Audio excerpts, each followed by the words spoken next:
దేవుని ఘనమైన నామమునకు స్తోత్రములు. ఈ వాగ్దానమును వింటున్న మీకందరికీ మన ప్రభువును ప్రియ రక్షకుడైన యేసుక్రీస్తు నామములో శుభములు, మా హృదయపూర్వకమైన వందనములు. ఈరోజు మీ కొరకైన దేవుని వాగ్దానము ఆదికాండము 1వ అధ్యాయము 28వ వచనము. మీరు ఫలించి అభివృద్ధి పొంది విస్తరించి భూమిని నిండించి దానిని లోబరచుకొనిడి. మంచి దేవుడైన యేసయ్య ఈ మంచి వాగ్దానమును నేడు మనందరి వినికిడిలో నెరవేర్చునుగాక. ఆమేన్. ఈ వాగ్దానాన్ని మనం పరిశీలిస్తే, దేవుడైన యెహోవా తన నోటి మాట చెప్పున ఈ సమస్త సృష్టిని 6 దినములలోగా కలుగజేసి 6వ దినమందు ఆదామును సృష్టించారు.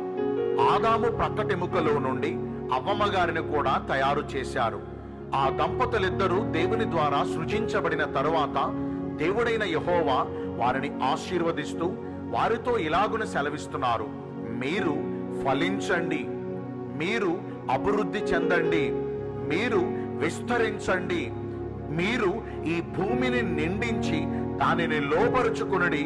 సమస్తము మీద నేను మీకు అధికారం ఇచ్చాను, ఈ యావత్తు మీదే, నేను సృష్టించిన సమస్తముపై మీరు అధికారులుగా ఉండండి అని ప్రభు ఆ దంపతులను ఆశీర్వదించారు.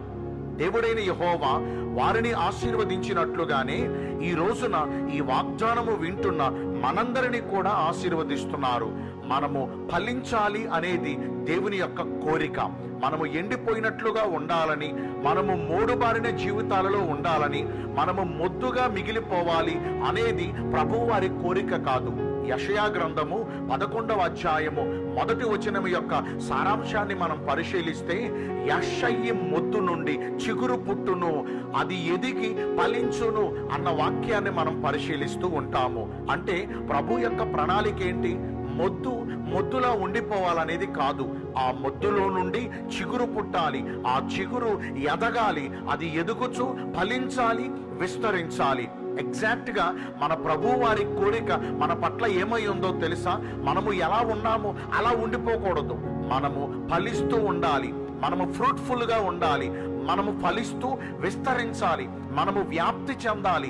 ఎక్కడి గొంగలి అక్కడే అన్న సామెత మనకు వర్తించకూడదు. మనము అంతకంతకు అభివృద్ధి చెందాలి, మనము డెవలప్ అవ్వాలి, ఉన్నతమైన స్థితిలో నిలబడాలి. మన కుటుంబము అంతకంతకు విస్తరిస్తూ ఉండాలి. మన ప్రయత్నాలు సక్సెస్ అవ్వాలి. మనం ఏదైనా ఒక ఉద్యోగం తలపెడితే అందులో అభివృద్ధి చెందాలి. మనం ఏదైనా ఒక వ్యాపారం తలపెడితే అది శాఖోపశాఖలుగా విస్తరించాలి. పరిచర్య చేస్తున్న వారుంటే మన పరిచర్యలు శాఖోపశాఖలుగా అభివృద్ధి చెందాలి. మనము నిన్న ఉన్నట్లుగా నేడు ఉండకూడదు, నేడు ఉన్నట్లుగా రేపు ఉండకూడదు. మన పరిస్థితులు మార్చబడుతూ ఉండాలి, మన స్థితిగతులు హెచ్చించబడుతూ ఉండాలి. మనము ఫలించుట మన తండ్రికి ఎంతో ఆనందము. మనము ఫలించుట వల్ల ఆయన సంతోషపడిపోతారు.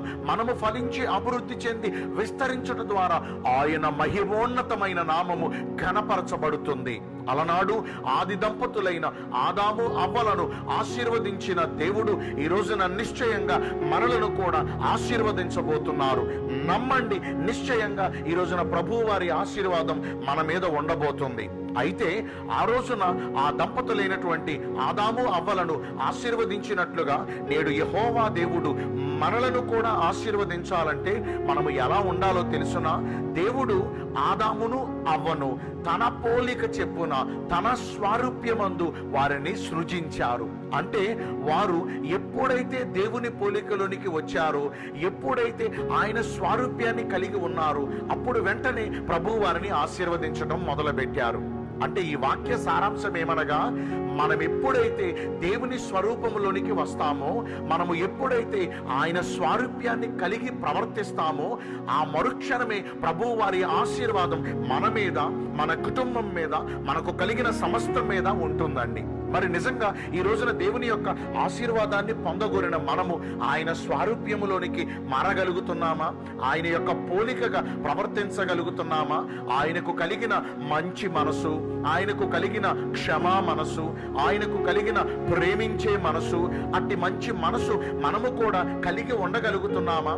క్రీస్తు స్వారూప్యములోనికి మార్చబడుట అనగా ఆయన లాంటి వస్త్రధారణ కలిగి ఉండటం మాత్రమే కాదండి, ఆయనలా రూపురేఖలు కలిగి ఉండాలి అని కోరుకుంటాం కాదండి. ఆయన ఎలాంటి మనసు కలిగి ఉన్నాడో ఎగ్జాక్ట్లీ మనం కూడా అదే మనసు కలిగి ఉన్నప్పుడు, అట్టి ప్రేమను అట్టి కృపను మనం కలిగి ఉన్నప్పుడు, ఎదుటివాని ఎడల అంత మంచి మనసును మనం కనబరిచినప్పుడు, ఆయన పోలికగా మనము నిర్మించబడితే, ఆయన స్వారూప్యములోనికి మనము ఎప్పుడైతే రూపుదిద్దుకుంటామో, ఎప్పుడైతే రూపాంతరం చెందుతామో, నిశ్చయంగా ప్రభువు వారి ఆశీర్వాదం మన మీద ఉంటుంది. మరి అలాగున ఆయన స్వరూపములోనికి మార్చబడదామా? దేవుడి కొద్ది మాటలు మన వినికిడిలోని దీవించునుగాక. ఆమేన్. నేను మీ అందరి కొరకు చిన్న ప్రార్థన చేస్తానండి. పరిశుద్ధుడా, ప్రేమ కలిగిన యేసురాజా, మీ కృపగల ఘనమైన నామమును బట్టి నిండు మనసుతో కోట్ల కొలదిగా మీకు మా కృతజ్ఞతా స్తుతులు, స్తోత్రములు, వందనాలు చెల్లిస్తున్నాము. మీ ఆశీర్వాదములు మేము పొందాలంటే మేము నీ స్వరూపములోనికి మార్చబడాలి, మీ పోలికలో ఉండాలి అన్న లేఖన సారాంశాన్ని మేము గమనించాము. అట్టి ప్రకారము జీవించి ఈ వాగ్దాన ఫలమును పొందుకునే కృపను నేడు మాకందరికీ దయచేయండి. ఈ రోజున ఎందరైతే పుట్టిన రోజులను, వివాహ దినములను, ఇతరమైన శుభకార్యములను జరిగించుకుంటున్నారో వారందరికీ మెండైన దీవెనలు కుమ్మరించమని, మీ రాకడ కొరకు మమ్మను సిద్ధపరచమని యేసుక్రీస్తు ప్రశస్త నామమున ప్రార్థించి వేడుకొనుచున్నాను మా ప్రియ పరలోకపు తండ్రి. Amen. May God bless you all. Thank you.